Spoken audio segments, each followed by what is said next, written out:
নমস্কার। Arogyam health care পুরুলিয়ার তরফ থেকে আমি doctor Pankaj Singhania, MDDM endocrinology.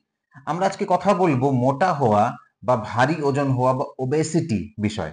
Obesity জিনিসটা কি? যদি আপনার ওজন আপনার বয়স বা বিশেষ করে আপনার হাইটের তুলনায় বেশি থাকে সেটাকে ওবেসিটি বলা হয়।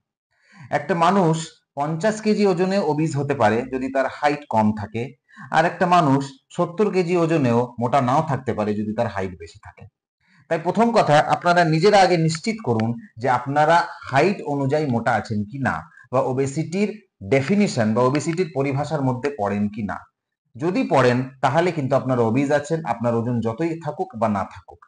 এটার জন্য ক্যালকুলেট করার জন্য একটা ক্যালকুলেটর থাকে যেটাকে বিএমআই বলা হয়। খুব সহজেই ক্যালকুলেট করা যায়। এই বিএমআই দেখে আমরা ওবেসিটির ব্যাপারটা ক্যালকুলেশন করতে পারি। তাই আপনাদের যদি ওবেসিটি থাকে, আপনারা ওবেসিটিটাকে খুঁজে বার করুন এবং তারপরে আপনাদের সাথে এ নিয়ে আরো কথা হবে। ধন্যবাদ।